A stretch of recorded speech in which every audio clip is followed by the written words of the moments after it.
kembali lagi bersama dengan saya Siska dan dua narasumber kita yang inspiratif di Life After College 2.0 bersama dari kami UMN. Nah, balik lagi ke Kak Doni nih. Ya, kira-kira kan tadi masuk kuliah tahun 2009.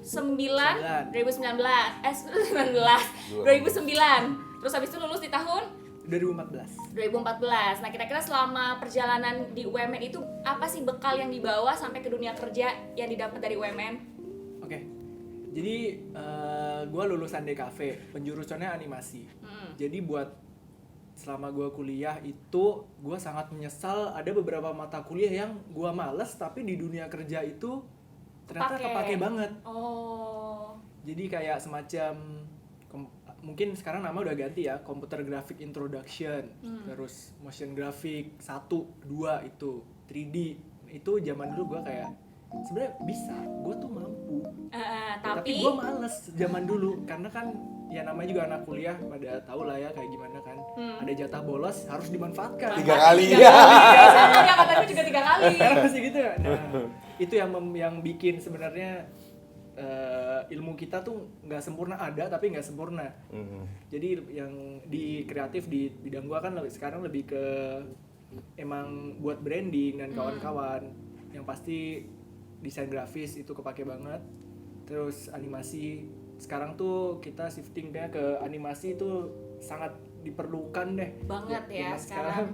Desain yang statis oke mungkin masih ada, cuma sekarang digantiin ke motion graphic. Benar. LED dan apa kan itu banyak. Jadi ilmu yang dari UMN itu semua kepake. Gue jamin semua kepake. Yang masih kuliah please jangan malas, jangan seperti gue. Tapi boleh lah viral seperti dia ya. Boleh. Nah, tadi ilmu dari UMN semua kepake, tapi tentunya kan ilmu ini diajarin sama dosen. Ada nggak sih dosen yang berkesan, favorit selama di perkuliahan? Ada. Mungkin boleh dikasih tahu nih ke sobat kami UMN, siapa nama dosennya? Ada Pak Yusuf Marsudadi. Siapa namanya? Siapa kok udah. Oh, maksudnya sudah gitu guys. Ulang.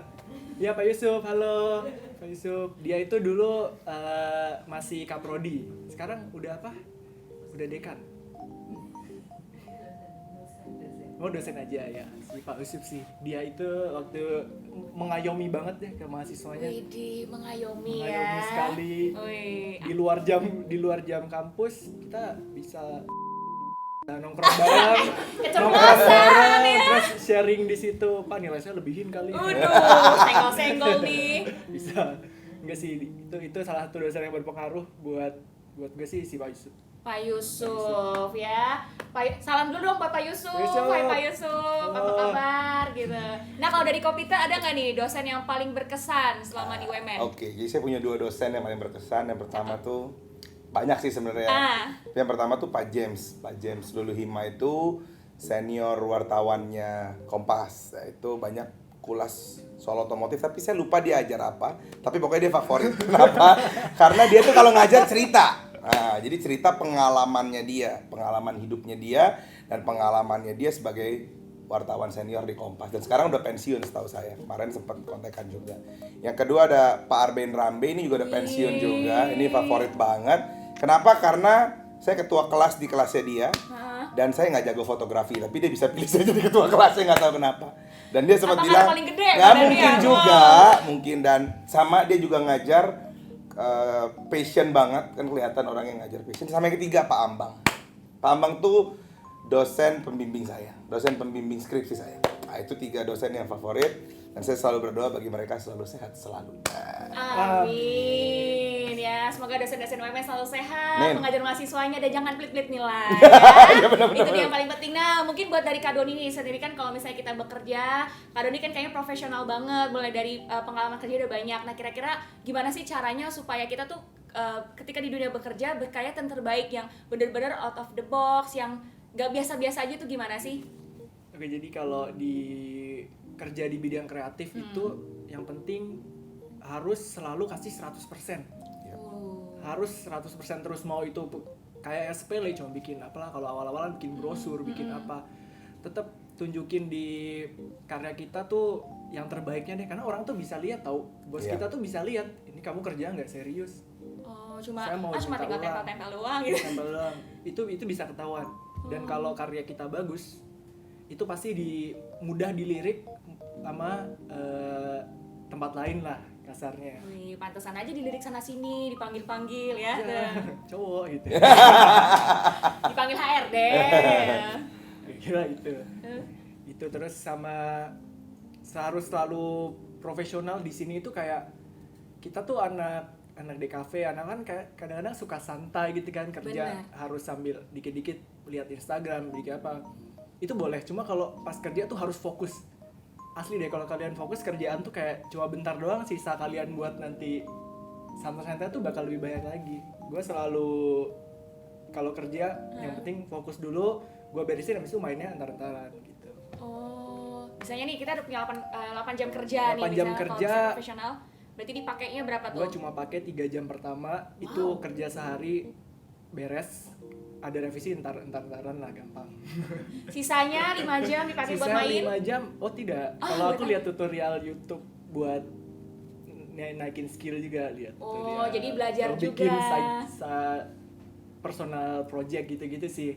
Yang penting kalau kan sekarang berubah terus nih demand-nya, jadi kita harus jadi kolektor skill. Jadi Benar-benar. kalau zaman sekarang cuma bisa tipografi doang atau apa doang tuh kurang, karena kerjaan di bidang kreatif tuh graphic designer harus bisa motion graphic, terus harus bisa desain segala macam, foto, edit video, itu kadang-kadang kayak gitu kan.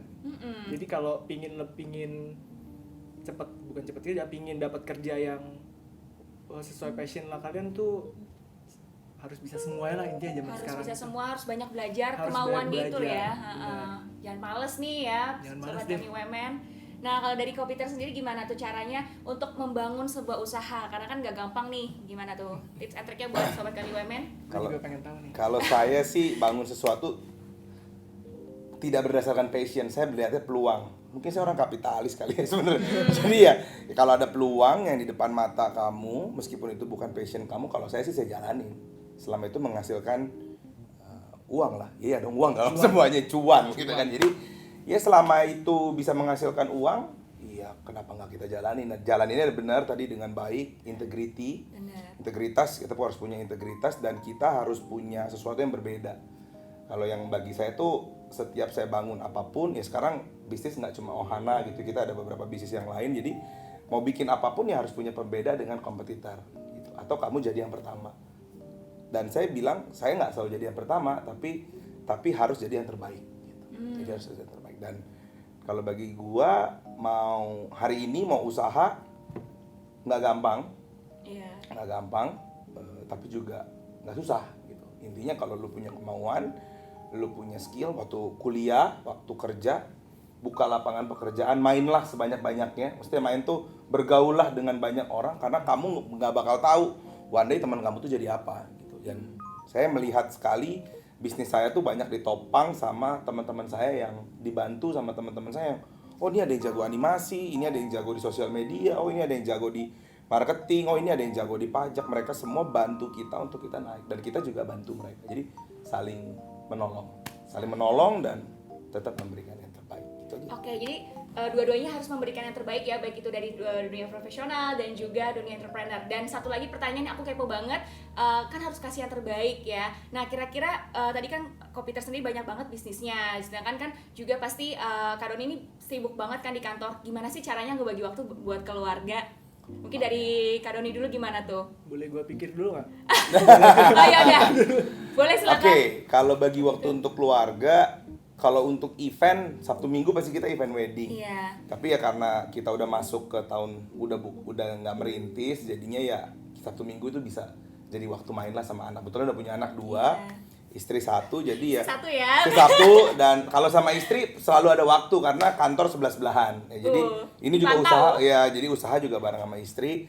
Istri menteri keuangan lah ya, jadi dia yang pegang keuangan di kantor, istri. Dan kalau sama istri pasti punya waktu, dan saya usahakan untuk ya jam 7 itu udah di rumah bisa main sama anak-anak, karena ini golden moment. Anak saya masih umur 3 dan 2 tahun, jadi golden moment dan harus punya waktu sama anak sih. Wah, kalau Kak Doni gimana? Kan anaknya juga masih kecil nih. Ya, baru 9 bulan sih. Wah, iya, terus. Kalau di tempatku sih sebenarnya kerjanya setengah 8 sampai sampai setengah 5.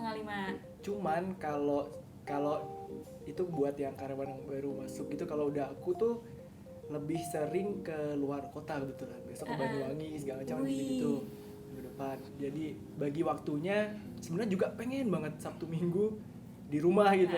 Cuma ya gitu deh, jarang. Tapi sebisa mungkin kalau lagi nggak ada kerjaan, nggak ada apaan, pulangnya sih tenggo terus. Wih, di anak tenggo yang mana katakan ya. Tenggo terus itu sih. Jadi usahain pulangnya tenggo, selesain kerjaan cepet-cepet ya, pokoknya itu dia cara ngebagi waktu antara Kopiter dan juga Kak Doni. Dan terakhir nih ya, mungkin boleh disapa teman-temannya dulu pas lagi masih di UMN, karena kita tahun ini tadi kalau nggak salah dapat bocoran dari Alumni Relations UMN bahwa kita tahun ini di tengah-tengah ada reuni. Wah, reuni akbar. Mungkin boleh dong diajakin teman-temannya disapa nanti buat sama-sama pengen reunian gak gitu. Mungkin dari Kopiter dulu. Oke, jadi buat teman-teman saya, siapa aja ya? Siapa aja, sebutin 5. Kevina, Amel, kok cewek semua ya? Aduh. Karena ini yang bantuin gue ngerjain tugas dulunya ya. Ocha, Anya gitu ya, Efraim, Uta, banyak lah ya semua. Angkatan 2008 Ilkom yang cuma 80 orang.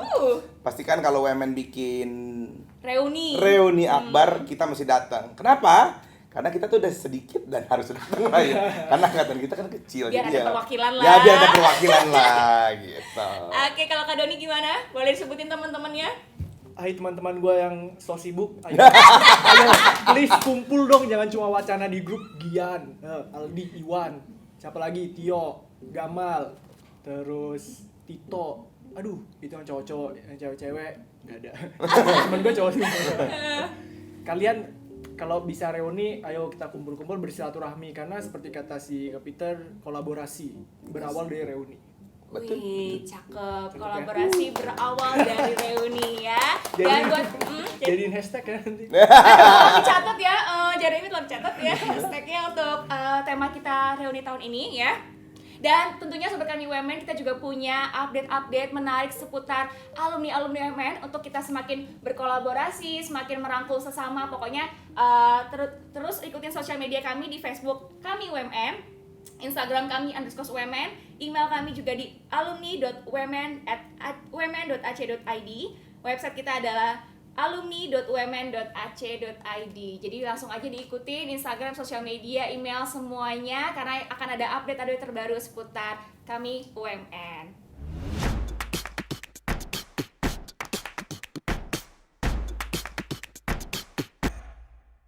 Ya, itu dia tadi perbincangan inspiratif kita dengan dua narasumber, ada Kak Peter dan juga Kak Doni. Tepuk tangan dong. Semoga ini bisa menjadi inspirasi buat teman-teman Sobat Kami UMN yang menontonnya ya. Dan untuk menutup acara kita pada siang hari ini, kita mau sama-sama TikTokan. Penasaran? Jangan lupa untuk terus ikutin Kami UMN di sosial media, dan jangan lupa untuk saksikan live after college sesi berikutnya. Persembahan dari Kami UMN. Yuk sama-sama kita TikTokan. Semangat ya.